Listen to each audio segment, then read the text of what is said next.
आज जो 23 लोग आरोप मुक्त किए गए हैं उनमें एक जो उप मुख्यमंत्री भी रह चुके हैं दिल्ली में, और कुल मिलाकर 530 दिन जेल में काटे। मनीष सिसोदिया मेरे साथ जुड़ गए हैं।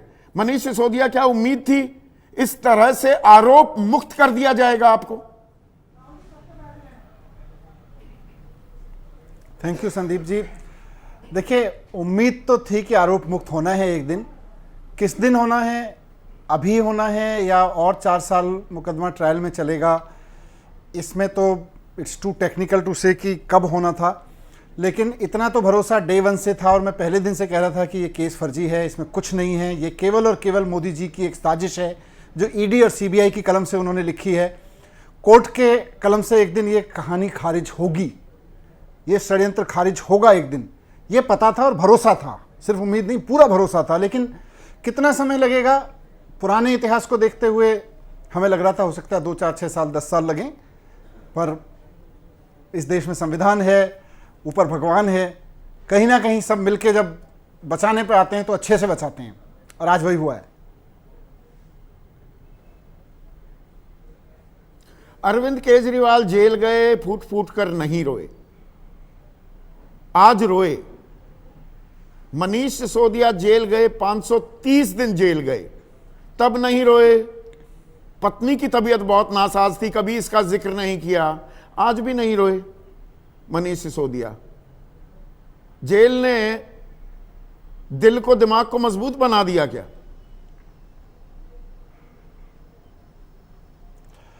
देखिए, ये भी संदीप जी बड़ा संयोग है कि मुझे 26 जनवरी 2023 को गिरफ्तार किया गया था और 26 फरवरी 2023 को 27 फरवरी 2023 को इसी कोर्ट में मुझे लाके खड़ा किया गया था और सारे कॉन्स्पिरेटर्स 27 फरवरी 2023 को उसी कोर्ट में खड़ा किया गया था। और आज भी 27 फरवरी है 2026 में, जब उसी कोर्ट ने कहा कि नहीं, ये आदमी करप्ट नहीं है। हम लोग राजनीति में बदलाव करने के लिए निकले हैं। अपेक्षा ये नहीं है कि सब कुछ रेड कारपेट पे मिलेगा, विरोध होगा, तरह तरह के षड्यंत्र भी होंगे, साजिशें भी होंगी, लेकिन आज़ाद भारत के इतिहास में इतना बड़ा षड्यंत्र शायद ही किसी राजनीतिक पार्टी के साथ किया गया होगा जितना हम लोगों के साथ हुआ। हम भी इंसान हैं संदीप भाई, हमारे भी दिल हैं, हम भी अपने परिवार के साथ रहते हैं, हंसी खुशी समय बिताते हैं। हमारे परिवार ने इतने ताने झेले, मेरे बेटे ने अकेले हॉस्टल में बैठ के रोया है वो, क्योंकि उसके पास कोई था नहीं। मैं जेल में था, मेरी वाइफ अकेली बीमार बैठ के रोती थी। तो उस सब के बीच एक बोझ लेके तो हम लोग दिल पे चल ही रहे थे कि एक दिन तो आएगा जब कहा जाएगा कि मनीष सिसोदिया ईमानदार है, अरविंद केजरीवाल ईमानदार है, ये आरोप झूठे हैं। और जब वो दिन आया तो इमोशनल। पर लड़ाई क्या थम गई है? अभी लड़ाई तो बाकी है ना। मनीष सिसोदिया अभी तो दिल्ली हाईकोर्ट जाने की बात कर रहा है सीबीआई की, हम तो दिल्ली हाईकोर्ट जाएंगे। अभी एक जगह आरोप मुक्त हुए हैं, अभी लड़ाई अधूरी है क्या? पूरी कहां हुई है? नहीं, लड़ाई देखिए खाली एक केस की नहीं है, ये लड़ाई तो लंबी है और हमने अपना पूरा जीवन इस लड़ाई के लिए लगाया है। इस देश में आज़ादी के बाद से लोग इंतजार कर रहे हैं कि कोई एक राजनीतिक पार्टी ऐसी आए जो कहे कि मैं सारे बच्चों के लिए शानदार स्कूल बना के देश खड़ा करूंगा, अस्पताल बना के देश खड़ा करूंगा, नौकरियां देके, व्यापार को आगे बढ़ाने के अवसर देके देश खड़ा करूंगा, ये भोकाल देके हिंदू मुसलमान करके देश नहीं खड़ा करूंगा, इनके आपस में लड़ाई करा के देश नहीं खड़ा करूंगा, पढ़ा के देश खड़ा करूंगा। उसके ये लड़ाई लंबी है। आज इसके लिए हमें इतने लंबे समय तक जेल भेजा गया, आज भरोसा बना है संदीप जी कि इसके लिए और मजबूत होके लड़ेंगे, तन मन धन लगा के लड़ेंगे, किसी कीमत पे कहीं झुकेंगे नहीं। पिछले 3 साल में जब तक मुझे जेल में रखा गया, उस वक्त खास तौर से जब मेरे घर रेड हुई सीबीआई में, उस वक्त मेरे ऊपर चारों तरफ से प्रेशर डाला गया, बीजेपी ज्वाइन कर लो, बीजेपी ज्वाइन कर लो। ये लोग जब मैं जेल में था मुझको कहा गया कि ये लोग सड़ा के मार डालेंगे तुम। ये बयान आपने आज भी दिया। एक सेकंड मनीष, तो अभी आगे की लड़ाई के लिए नहीं मनीष, ये बयान आपने पहले भी दिया था, आज भी। सुनिए ना, ये बयान पहले भी दिया आपने, आज भी। मैं ऑन रिकॉर्ड ये अब आपसे नाम जानना चाहूंगा। आप कह रहे हैं आपको दिल्ली मुख्यमंत्री का पद भी ऑफर किया गया बीजेपी वाले कि हमारी तरफ आ जाओ, मुख्यमंत्री बना देंगे। वो ऑफर किसने दिया? वरना मैं इसे राजनीतिक आरोप क्यों ना मानूं। देखिए, ये आप भी जानते हैं कि जब इस तरह की कोई आपके पास ऑफर लेके आता है तो कोई ऐसा आदमी तो होता नहीं है कि वो बीजेपी का कोई लीडर आएगा। ऐसा ही आदमी आता है जो आपको भी जानता है, आपके आगे आके आप बात करता है, उधर आके बात करता है। आपको तो रिकॉर्ड पे पता होगा, मैं जब जेल में था तो एलजी साहब मिलने गए थे। किस लिए मिलने गए थे जेल में? भाई क्या प्रेम था उनको, मिले थे मेरे से वहां जेल में वो। अब आप बात कर लीजिए। लेकिन मैं उन आरोपों पर जाता नहीं, मैं तो अब ये कह रहा हूं कि तो सत्य की जीत हुई। नरेंद्र मोदी जी की पूरी स्क्रिप्ट झूठ साबित हुई। एलजी ना ना ना ना ना ना, आपने इशारा एक बहुत बड़ा, ये तो राजनीतिक, ये एक और बम फोड़ दिया है आपने। क्या आप मुझे ये इशारा कर रहे हैं कि एलजी उस वक्त वीके सक्सेना जो थे वो जेल में आए और उन्होंने ये प्रस्ताव रखा, या इशारा किया आपकी तरफ कि आ जाओ, इस पाले आ जाओ, मुख्यमंत्री बना देंगे, सब साफ कर देंगे, वॉशिंग मशीन में धो देंगे?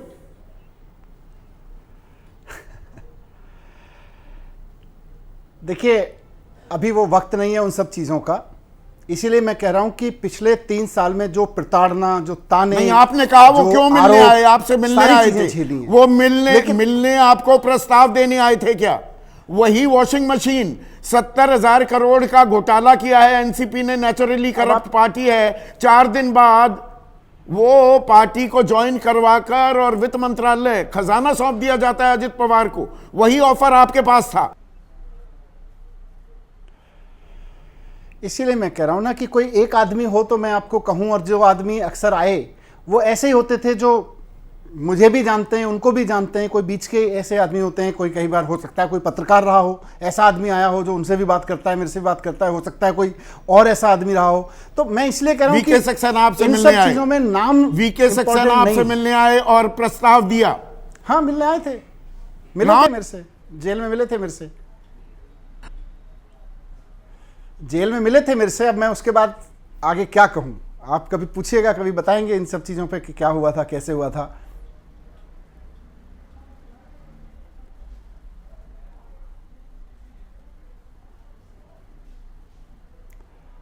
हेलो,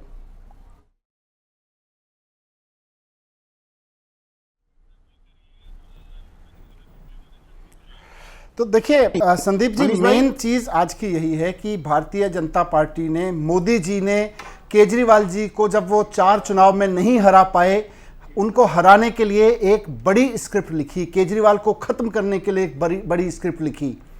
फिर मैं बोलूंगा, अरविंद जी ने भी आज बोला कि अरविंद केजरीवाल इसलिए इंपॉर्टेंट है दिल्ली के लोगों के लिए, देश के लोगों के लिए, कि देश का पहला ऐसा नेता है जो कट्टर ईमानदार है और स्कूलों के अस्पतालों की बात करता है।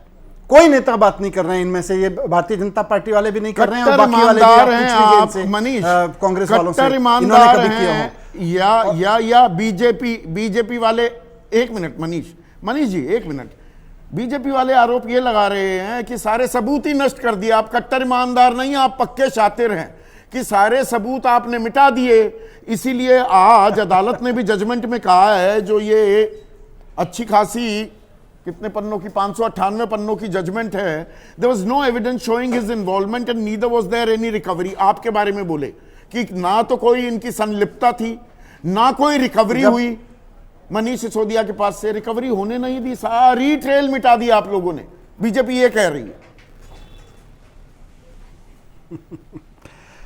देखिए, बीजेपी वालों की प्रॉब्लम यह है कि वो नरेंद्र मोदी जी को भगवान से ऊपर मानने लगे हैं, वो संविधान से ऊपर मानने लगे हैं।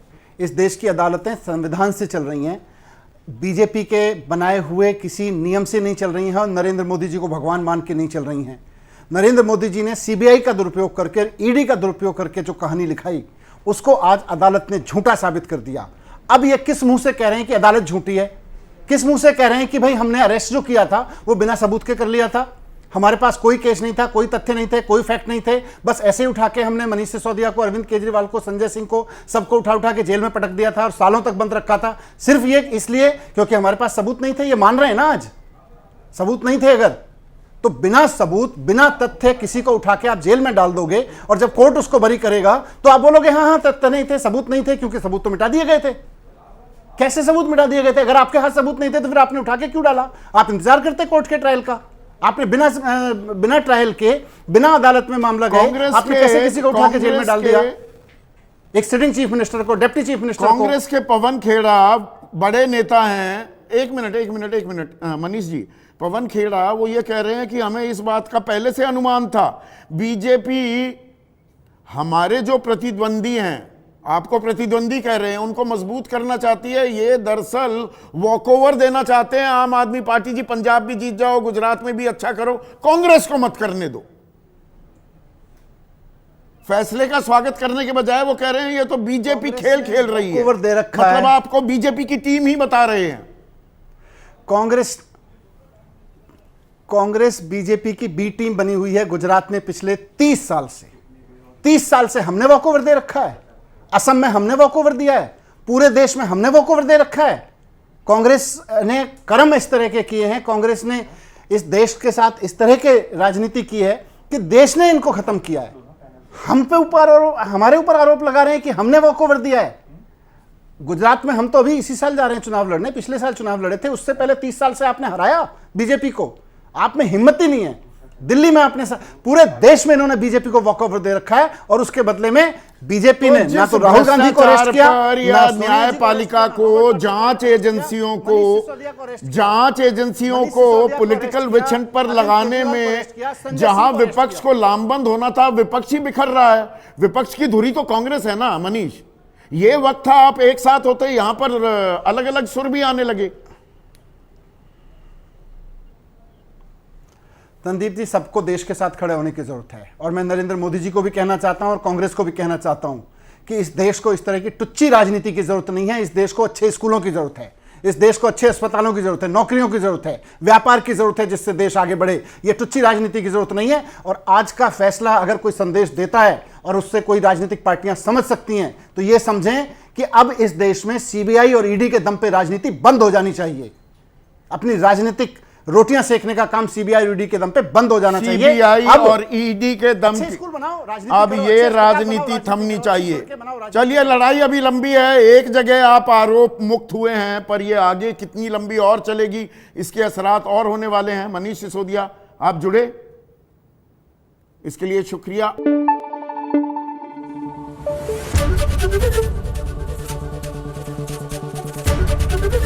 एबीपी न्यूज आपको रखे आगे।